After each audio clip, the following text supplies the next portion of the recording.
오늘은 우리가 구역공과를 오늘부터 현장에서 이렇게 하도록 하겠습니다. 혹시 온라인으로 그 구역공과를 하시는 분들은 이제 우리가 여건상 실시간으로 중계는 하지 못하기 때문에 끝난 다음에 9시쯤 우리가 온라인으로 이 유튜브가 올라가게 되겠습니다. 여러분이 양해해 주시기 바랍니다. 네, 오늘은 제4강 성전 건축 재개의 계기라는 제목으로 우리가 공부를 할 텐데요. 본문 말씀이 여기 에스라 2장 6절로 9절이 오타입니다. 학개서 1장 6절로 9절이 되겠습니다. 학개서 1장 6절로 9절. 오늘은 6절 말씀만 읽도록 하겠습니다. 너희가 많이 뿌릴지라도 수입이 적으며 먹을지라도 배부르지 못하며 마실지라도 흡족하지 못하며 입어도 따뜻하지 못하며 일꾼이 삭슬 받아도 그것을 구멍 뚫어진 전대에 넣음이 되느니라. 이는 하나님의 말씀이니라. 아멘. 네. 들어가기 위해서 보면 주전 536년 2월에 성전 건축이 시작이 되었죠. 그러나 대적들의 강력한 방해, 그러니까 사마리아 사람들의 강력한 방해로 성전 건축이 중단되고 말았습니다. 이때부터 자그만치 16년 동안이나 성전 건축은 중단되고 있었습니다. 주전 520년이 되어서야 다시 스룹바벨 성전 건축이 재개되었습니다. 이 성전 건축이 재개된 때는 6월 24일이었습니다. 학개서 1장 15절에 보니까 때는 다리오 왕 2년 6월 24일이었더라. 우리가 이제 성전 건축이 536년에 시작이 되었지만 사마리아 사람들의 방해로 중단이 되었죠. 그리고 16년 동안 하나님께서 기다리셨지만 여전히 성전 건축이 시작이 되지 않자 하나님께서는 학개 선지자를 통하여서 이스라엘 백성들을 깨우쳤습니다. 이번 공과에서는 성전 건축 재개의 계기와 과정에 대하여 살펴보도록 하겠습니다. 학개 선지자입니다. 첫 번째 볼게요. 학개 선지자는 누구인가라고 하는 것이죠. 학개 선지자는 바벨론 포로 귀환 이후 최초로 하나님께서 보내신 여호와의 사자로 스가랴 선지자보다 2개월 먼저 사역을 시작했습니다. 여기 보시면은 학개서 1장 1절에 보니까요. 다리오 왕 2년 6월 그 달 초 하루에 여호와의 말씀이 선지자 학개로 말미암아 임하였죠. 스가랴 1장 1절에 보면은 다리오 왕 2년 8월이라고 그랬죠. 여기 다리오 왕 2년이 바로 주전 520년이거든요. 다리오 왕 2년이 주전 520년. 네, 520년에 6월, 520년 6월이죠. 6월 1일. 그런데 이 스가랴 선지자는 다리오 왕 2년 8월, 그러니까 그로부터 2개월 후 8월에 스가랴 선지자에게 하나님의 말씀이 임한 거예요. 그렇죠? 2개월 뒤에 스가랴 선지자의 말씀이 있었다라고 하는 것입니다. 두 번째는 학개 선지자를 통한 말씀의 선포를 보겠습니다. 다리오 왕 2년 6월 1일. 다리오 왕 2년 6월 1일에 학개 선지자를 통하여서 말씀이 선포가 되었는데 학개서 1장 1절에 보면은 다리오 왕 2년, 주전 520년이죠. 6월 1일에 하나님의 말씀이 학개로 말미암아 선포가 되었습니다. 여기 다리오 왕은 바사 제국의 다리오 1세, 즉 주전 522년에서 486년 이 다리오 왕을 가리키는데 우리가 그림을 통하여서 조금 더 한번 살펴보겠습니다. 이 성경에 다리오 왕이 여러 명이 있거든요. 근데 오늘은 이제 두 사람만 비교를 해보겠습니다. 여기 보면은 두 사람이 성경 구속사에서 가장 중요한 인물이죠. 이 다리오는 키악사레스 2세인데 이 다리오는 누구냐라고 하면요.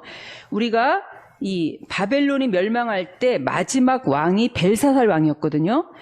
벨사살 왕이 주전 539년 망한 거예요. 누구에 의해서?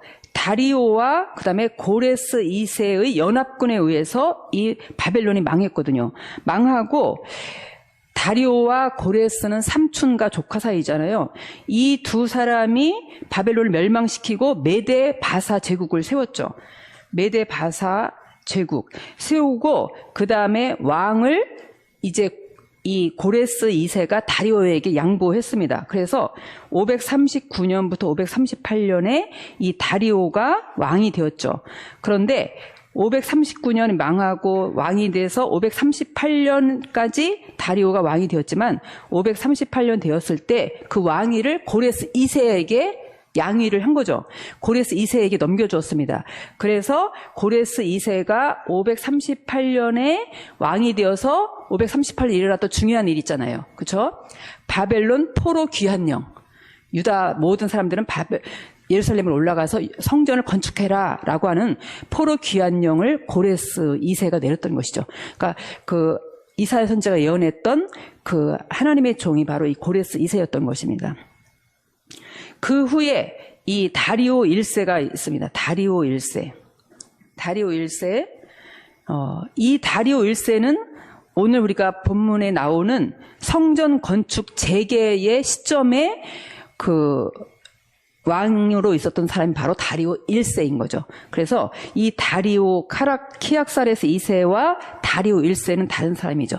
그래서 이 다리오 1세가 바로 학개서 선지자가 성전 재개를 외쳤을 때 왕으로 있었던 사람이 바로 다리오 1세. 아까 말씀드린 다리오는 바로 이 다리오 1세를 가리킨다라고 하는 것이죠. 그래서 522년에서 486년 왕으로 있었던 사람이 이 다리오 1세입니다.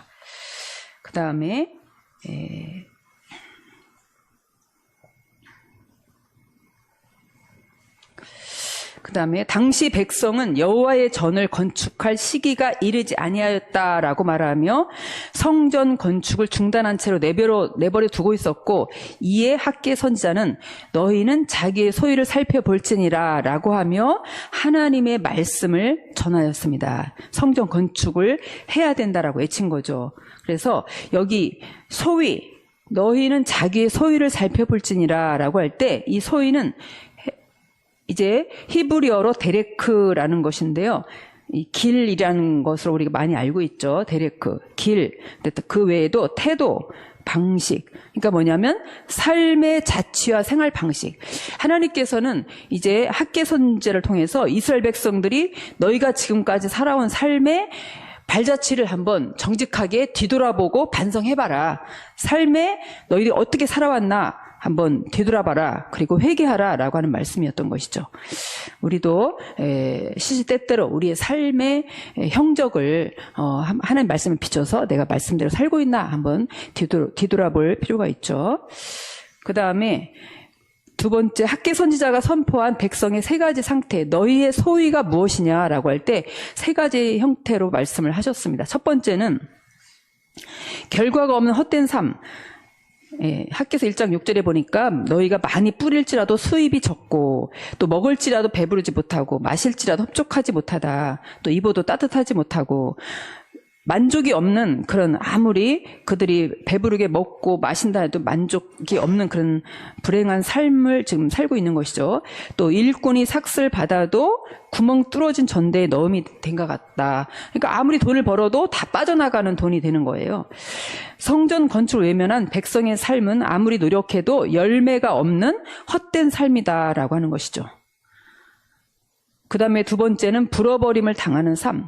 학개서 1장 9절에서 너희가 많은 것을 바랐으나 도리어 적었고 너희가 그것을 집으로 가져갔으나 내가 불어버렸다.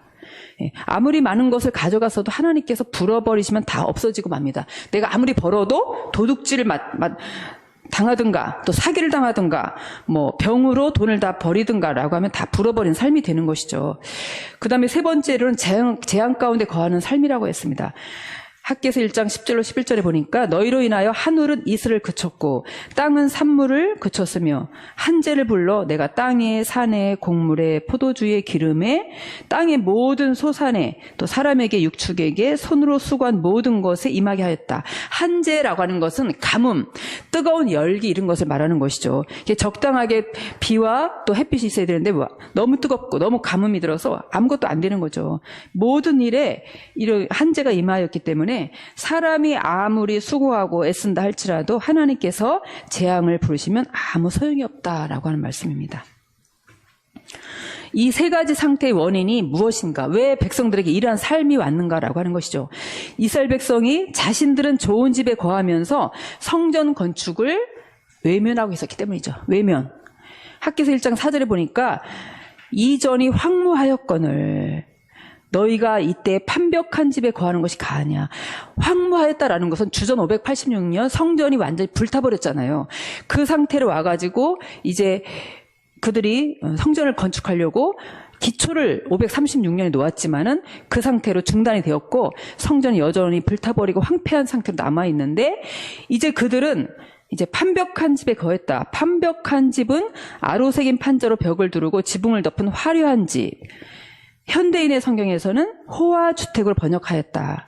그래서 귀한 자들의 집은 아름답고 화려하게 장식되어 있었지만 성전은 황무하고 집 밖에는 재앙이 계속되는 상황이었던 것이죠. 그러니까 그들은 성전을 이제 무관심하고 완전히 외면한 채 자기들의 삶을 개척하고 정착하기에 급급하였던 그들의 삶이 되었던 것이죠. 이것을 하나님께서는 책망하였던 것이죠. 이에 이스라엘 백성들은 학개 선지자를 통해서 선포되는 말씀을 듣고 자신들의 죄악된 삶을 돌아보고 회개하며 하나님의 성전을 짓기 위해 일어났습니다. 그래서 우리가 학개서 1장 12절 13절에 보니까 이제 이 하나님의 말씀이 그 하나님 여호와의 목소리와 선지자 학개의 말을 듣고 청종하였다. 그래서 그들은 회개하기 시작하였던 것이죠. 삶에 적용해서 보겠습니다. 성전 건축보다 내 집이나 일에 먼저 서두르고 바쁜 적이 있다면 그 경험을 서로 이야기해 봅시다. 성전 건축보다 하나님의 일에 거기에 관심을 갖고 거기에 열심을 내고 하나님의 성전 건축을 외면했던 그러한 이스라엘 백성들과 같이 성경에도 보니까 그런 사람이 있었습니다. 한번 누구를 우리가 뽑았냐면 제가요. 이 입산이라는 사사죠. 사사기 12장 8절로 10절에 보니까 입산이 이스라엘의 사사이었더라. 그가 아들 30과 딸 30을 두었더니 자식을 60명, 30명과 30명, 60명을 두었는데 딸들은 타국으로 다 시집 보냈고 아들들은 타국에서 여자 30을 데려왔더라. 그가 이스라엘 사사가 된 지 7년이었더라. 이 압돈의 이력서에는 단 이 세 구절밖에 없는 것이죠. 그래서 그는 사사면은 그 당시에 대통령, 모든 군사 통치권을 다 갖고 있는 사람이었잖아요. 그럼 그것으로 인해서 이스라엘 선민의 구원과 선민의 부흥의 역사를 위해서 이렇게 정말 애쓰고 힘써서 하나님의 뜻을 전진시킬 수 있는 사람이었지만 그런 모든 것을 외면하고 그런 자기의 자식 낳고 자식 결혼 시키는 일에만 정말 급급하였던 사람이었던 것이죠. 이런 사람을 성경에서 무엇이라고 부르냐면 악하고 게으른 종이다. 그 악하고 게으른 종은 바깥 어두운 데 나가서 슬피 울며 이를 갈미 쓰리라. 그러나 이제 우리에게 주신 모든 그 달란트 또 건강 그 직분을 가지고 아버지 앞에 충성을 다할 때 착하고 충성된 종아 하나님께서 어떤 상을 주시느냐. 주인의 즐거움에 참여하는 이런 상을 주신다는 것을 우리가 믿고 우리에게 주어진 모든 일에 하나님의 성전에 건축하는 일, 우리가 지금 교회가 환난을 당할 때 하나님의 성전 건축하는 일에 전심전력을 다하면 하나님께서 우리를 주인의 즐거움에 참여하는 복된 자로 삼으실 줄로 믿습니다. 기도하겠습니다. 사랑의 아버지 진심으로 감사합니다. 아버지 하나님, 우리가 압돈같이 자기의 모든 권한과 권리와 모든 건강과 주신 바 재능을 아버지 하나님이여 자기의 사리 사욕을 위해서 사용하는 자가 아니라 오직 하나님의 구속사에 전심전력 우리가 충성할 수 있는 우리 모든 남성교회 우리 부역장님들과 우리 모든 회원들이 될 수 있도록 인도하여 주시옵소서. 교회가 환난을 당할 때 아버지 하나님 우리에게 주신 모든 건강과 물질과 우리의 생명을 다 바쳐 충성함으로 아버지 앞에 인정받는 착하고 충성된 종이 되는 우리 모두가 될 수 있도록 아버지 축복하여 주시옵소서. 모든 말씀 빌고 원할 때에 거룩하신 예수님의 이름으로 기도드렸습니다. 아멘.